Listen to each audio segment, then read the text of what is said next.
Luna here, and today we'll find out, can you beat Oblivion Remastered with only shield bashing? I've heard shield bash is overpowered in the remaster, so let's see if that's true. We can only deal damage by shield bashing. As an extra challenge, I'll try to avoid healing spells and consumables too. The remaster adds passive health regen anyway, and we can wait to heal when out of combat too, just like the original, so we still have ways of regaining health. No cheats or gameplay mods. Official DLC is allowed. Before we go any further, I'd like to take a moment to thank our channel members. In the You Broke the Tip Jar tier, we have Ginger Knight. In the bigger tip jar tier, we have Bwezu, K Plays Music and Games, Blackwood, Ugu the Monk, Ying, and David Bliss. And in the tip jar tier, we have Ragnarok, Ace of Kestrels, Jack1165, Narugility, Zachary, Thomas Quack, Kenny379, Sockadoo, and M. Newman. Thank you all for your support. It really helps the channel and it encourages me to make more videos. Also, I have a playlist with all my challenge runs linked in the description if you'd like to binge them. A few of you have said you find these good for falling asleep to, and as someone with sleep issues myself, if it helps, by all means go for it. I've also done runs in a few games that YouTube doesn't seem to know what to do with, like Enchanted Arms, so you may stumble on some videos YouTube never showed you. Now on with the run.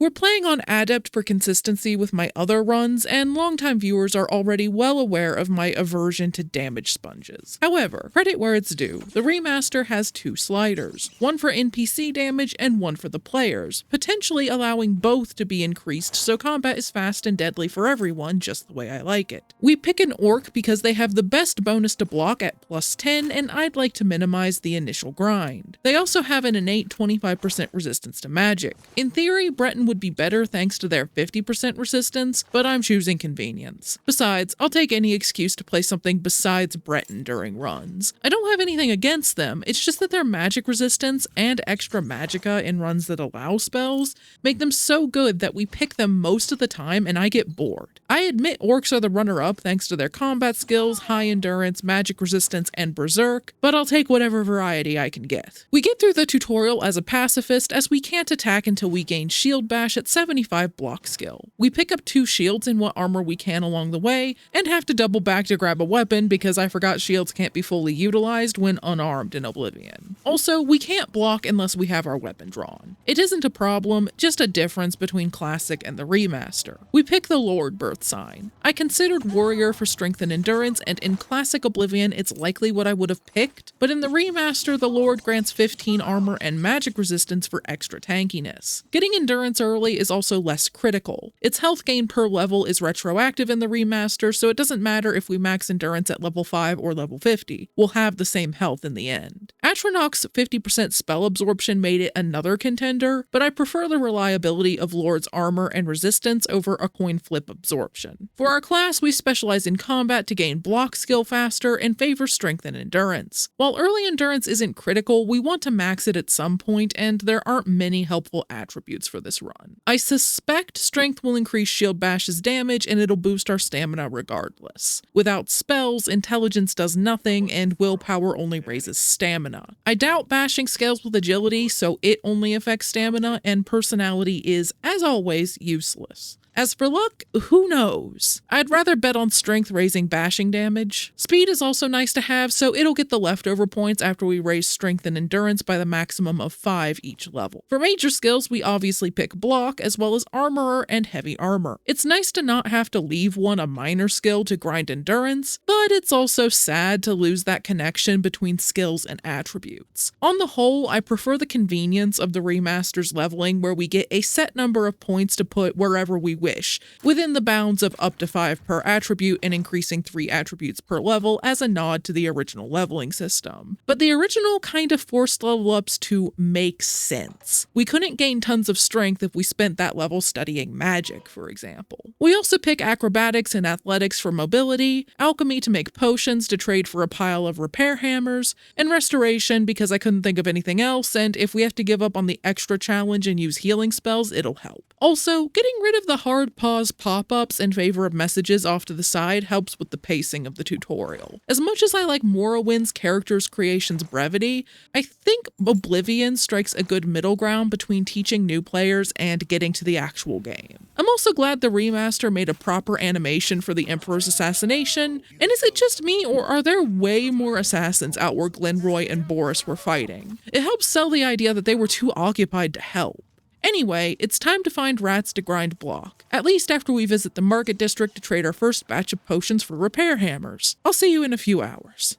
It only took a couple hours to reach 75 block by blocking mud crabs in the sewers. Starting with 40 block from our racial and class skill bonuses, plus the XP bonuses from our specialization and picking block as a major skill, went a long way in making this as painless as possible. Mud crabs were one of the slowest hitting enemies available, although the remaster speeds them up. But I didn't want to think too hard about finding safe foes to grind since we're not healing in combat. Mud crabs and rats can't follow us through doors, so it's easy to escape them and let our passive regen kick in. We leveled to about level 6, getting 5 strength and endurance and 2 speed per level. Once we had our shield bash, we began the main quest with minimal preparation. We had a little gold from selling potions and bought repair hammers, but we only had tutorial gear. Our damage is surprisingly good. Hopefully our strength is helping, but I didn't have a chance to test bashing at low strength, so unless our strength is damaged or we find fortifying enchantments, it'll be hard to say for sure if it's affecting our bash. I see why people say bashing is overpowered. Against 1 or 2 enemies, it's possible to keep them stagger locked until we bash their faces in, although I often mess up due to the bash's short range and our slow movement while blocking. We only have to block while bashing, so we can stop blocking to close in as our target staggers, resume blocking, and bash again, but it's easier to avoid accidental sword swings if we block the whole time, so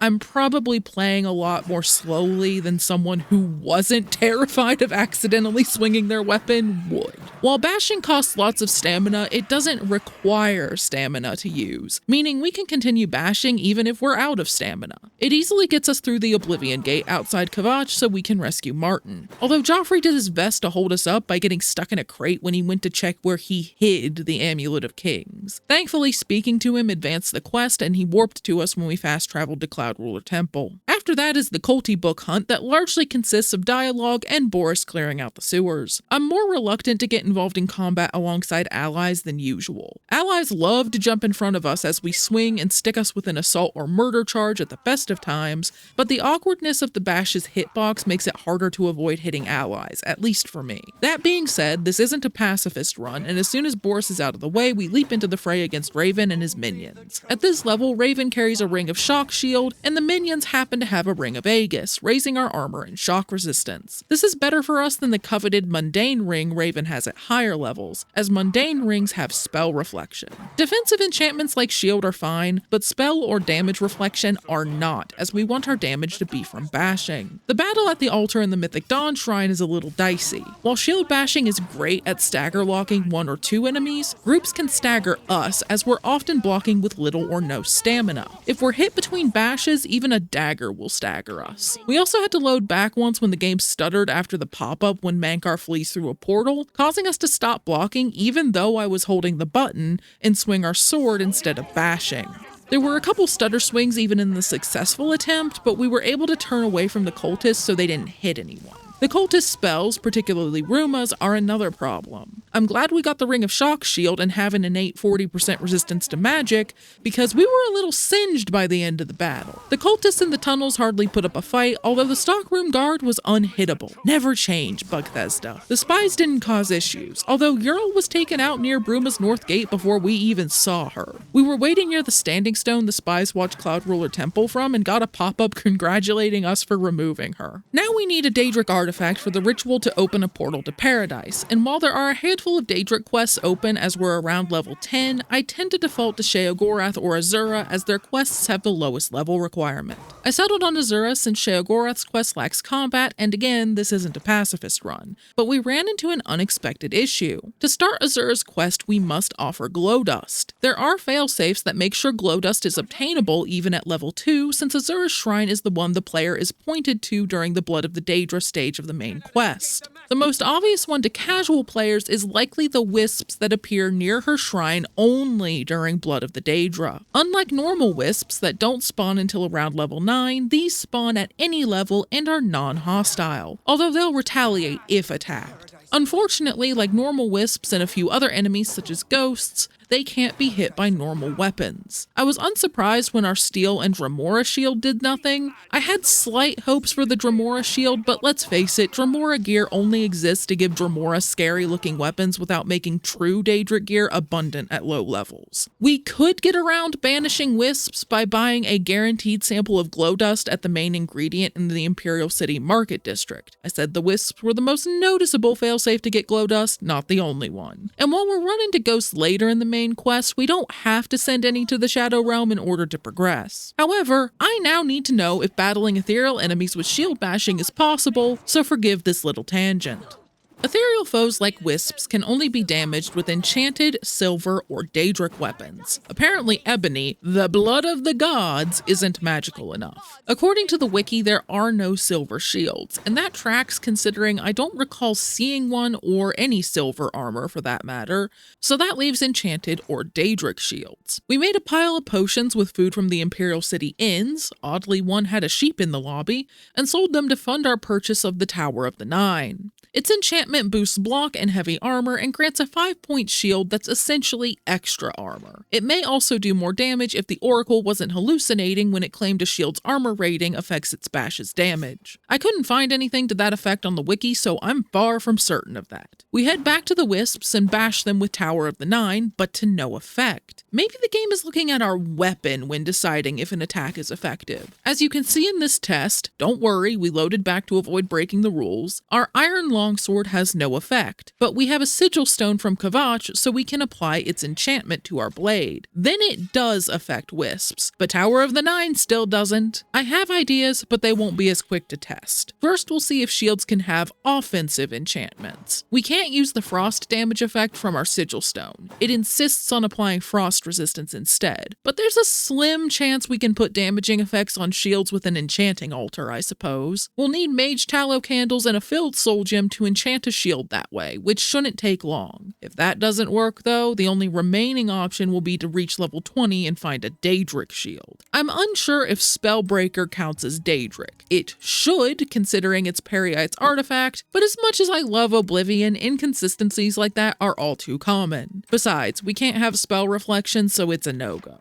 As expected, it doesn't take long to buy mage tallow candles, swipe the filled grand soul gems in the Arcane University's lobby, and haul them up to the enchanting altar in Frostcrag Spire. Surprisingly, we can put fire damage on a steel shield, but only on self. And yes, I tried it on the wisps, and all it did was burn us. Well, I'll see you when we find a Daedric shield. I'd like to underline the limited skills available for us to grind in this run. We can't use magic or weapons, leaving block, heavy and light armor, acrobatics, athletics, alchemy, sneak, security, speechcraft, and mercantile. The good news is that's more than enough to reach level 20, and some are major skills, fall under the combat specialization, or both so they increase faster. The bad news is some are absolute hell to grind. Watch, how much skill can an Oblivion character get without leaving the tutorial for more on that. Fun fact, acrobatics is more tedious to grind in the remaster. We can't jump when out of stamina, forcing us to wait about 15 seconds between bouts of hopping, which may not sound like much, but it adds up. Mercantile is easier to raise though, which mostly makes up for it. We focus on heavy armor and block as they're useful in combat, and we get athletics, acrobatics, and a little security from moving and looting. It's not enough, so we up into the countryside for everything we can boil, mash, and stick in a brew to grind alchemy. We also get mercantile from selling the fruits of our labors, and finally reach level 20. Hooray! It was 7 a.m. and I'd been playing all night, so I went to bed. And you know what Bill said when I woke up? What if the unarmed perk that lets you hit ghosts with your fist works for bashing? And you know what my mind goblins responded with? It might just be weird enough to work. The problem being we need 50 hand-to-hand for it, and we're on console, so I can't punch in cheats, test it, and load back. We can't bash while unarmed, so there's no chance of raising hand-to-hand that way. Even if we could, it'd likely raise block anyway, leaving training with NPCs the only way of raising hand-to-hand without breaking the rules. We have plenty of gold, but we can only train 5 times per level.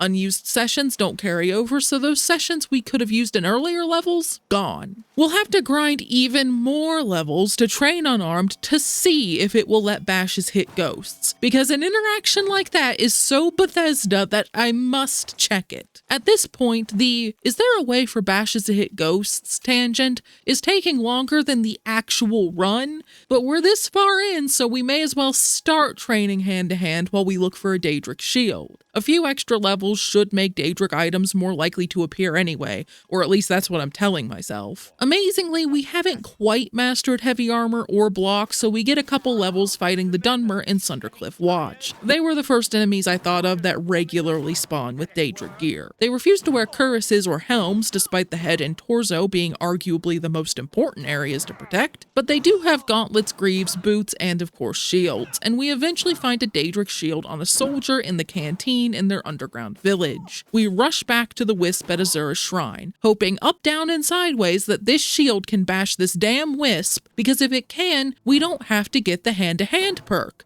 But of course it can't. The tiniest of mercies is that our orcish bonuses and combat specialization inadvertently gave us 10 points in hand-to-hand, so we started at 15 instead of 5. Trust me, if I could swap restoration for hand-to-hand as a major skill so it'd be at 35, I would. We only picked restoration in case we dropped the no consumables or spells sub-challenge, and so far we're bashing all who stand before us, wisps notwithstanding, into a pulp, so I doubt we'll have to. But how could I have foreseen needing hand-to-hand in a shield bashing run? The 5 training sessions at level 20 left us needing 30 more to reach 50 hand-to-hand, 6 levels worth of training. Our adventure in Sundercliff Watch mastered alchemy, block, and heavy armor, which made our bash more brutal, by the way, and got us to level 23. We're down to mercantile, acrobatics, sneak, speechcraft, security, athletics, and light armor. Well, Bill started this so he can jump into a ceiling while I work on the script. After nearly mastering acrobatics, we reach level 26 and take our last sessions of hand-to-hand training to get the Journeyman perk. Now our fists are magical enough to hit ghosts, but what about our Daedric shield? Nope! That was my last idea, so as far as I can tell, bashes can't hit ethereal enemies. We tried a pre-made enchanted shield, a self-enchanted shield that kept us a little too toasty, a Daedric shield, held a weapon that could hit ghosts, and even learned to punch ghosts. None of it worked. If you have ideas, please let me know in the comments. I'd also be interested to know if bashing in Classic Oblivion, which is a thing at expert block but isn't directly controlled by the player, can hit ghosts. It took a day of level grinding to test it all, by the way. Also, if you play Oblivion on console, I recommend closing it between sessions instead of suspending. In my experience, suspending causes micro-stutters when opening menus or entering areas, and raises the likelihood of crashes in both versions of the game. I wish modern machines would drop this obsession with never shutting down, because it causes weird issues and many users don't understand why they happen. It is not worth a slightly faster startup time, in my opinion. Back to the run, with maxed strength, endurance, speed, and agility because we ran out of useful attributes for this run, mastery of heavy armor and block, and a Daedric shield, we're an absolute monster. We can be worn down in battles of attrition, especially with lots of enemies, due to our lack of in-combat healing, and enemies that can drain or damage stamina easily knock us down due to our chronic exhaustion. But there aren't many enemies that drain or damage stamina, and the ones that can do it aren't smart enough to keep knocking us down with it. If Oblivion had PvP, it would be a hard counter to this though. I've also noticed shields never need to be repaired despite us blocking and bashing with them. We pummel the vampires for Azura and hand Martin Azura's star. With that, Martin tells us about the armor of Tiber Septim and Joffrey tells us about the Oblivion Gate in Bruma when he hands us the key to Sancretor, giving us the next 2 main quests. We'll help Bird with the Oblivion Gate first since it's closer. The guards don't last long, this is my shocked voice, but Bird handles the Xibalai and Dremora admirably. We may have been a little too enthusiastic with our pat on the back though. Also good to see Dremora archers still have no idea how to use their bows in the remaster. Moving on to Sancretor, this is where only bashing will cause minor headaches. We can hit the enemies outside, including the Netherliches, which aren't ethereal despite their best efforts, but most enemies inside the fort are wraiths we can't hit. Thankfully, we're only required to defeat the skeletal undead blades that we can hit, although we have to flee from the haunt of wraiths on our tail the whole time. They can follow through doors, so we're in combat constantly, severely slowing our health regen, and we're beat up by the time we've fetched all the blades. It didn't help when one of them decided to fight the wraiths, at least I think that's what was happening, and the last two took forever to get to the armor chamber to dispel the barrier. Oh yeah, take your time. I'm just dodging a malicious spirit. Miss Karkand gave us no trouble. As I said earlier, liches, skeletons, and zombies aren't immune to normal weapons, so we can bash them. And the King of Miss Karkand didn't even have a chance to cast a spell. His zombies were oddly obsessed with going through a locked door instead of up the stairs, though. We bought a light iron shield before heading to the Great Gate to test if a shield's armor rating affects its bashing damage. In addition to being low tier, it's light armor, which we're novices in, making its armor rating 5 compared to our Daedric shield's 23. If their damage scales on armor rating, the difference should be obvious. We have more than enough time to test it on the way to the Great Sigil Stone, and there's a clear difference. I'm not sure if it's the armor rating or because the light iron shield is light and the Daedric shield is heavy, or both, but at least getting a Daedric shield did something for us. The stream between my Xbox and Steam Deck froze halfway up the tower, so a Dremora Feindaz hacked off a chunk of our health before I regained control, but we retrieved the Great Sigil Stone despite the game's best efforts. With the Great Gate closed, we have to get through Paradise and escort Martin to the Temple of the One. I'm not going to pretend it was difficult. Mankar Cameron barely had time to get up from his throne. Although Martin threw us a curveball by refusing to follow us into the Temple District until Mehrunes Dagon appeared, so we had to double back for him. And the Horde of Daedra actually were wearing us down effectively while I tried to figure out where the hell he was. We weren't healing or buffing with spells or potions, and we barely used enchantments. We tried Tower of the Nine during the Wisp test, but ended up using a plain Daedric shield for its higher damage. And the only other enchantments we had were the rings we found fighting Raven, a base spell absorption amulet, and Death March greaves that fortified our stamina from Sundercliff Watch. Hardly anything crazy. I can't think of anything else I could do to make this harder, short of intentionally building our character badly or cranking up the difficulty to make the enemies damage sponges. So I fully agree that shield bashing in the remaster is overpowered. It could be balanced somewhat by making it damage shields and making it impossible when low on stamina. They made jumping impossible when out of stamina, so they clearly have a way of doing that. That wouldn't fully balance it by any means. Stamina potions are ridiculously easy to make for one thing, but it would help. Bashing damage also seems high on adept difficulty, especially given that it also staggers enemies reliably. But let's not pretend we enjoy Elder Scrolls games for providing a balanced experience.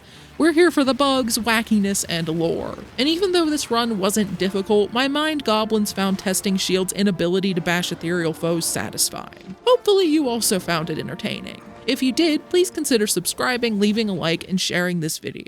It really helps the channel. Memberships are also a thing if you want to support the channel further, get your name in the credits at the start of challenge runs, and get access to new runs as soon as they're uploaded. Usually a few days early, but sometimes a week early depending on when the video is done. I also have a Blue Sky linked in the description where I post as new runs become public, so if YouTube isn't letting you know about them, that's another way you can keep up with them. But regardless of all that, thank you for watching to the very end. And if you're looking for something else to watch, the playlist with all of my challenge runs is on screen along with another video of mine that YouTube thinks you'll like.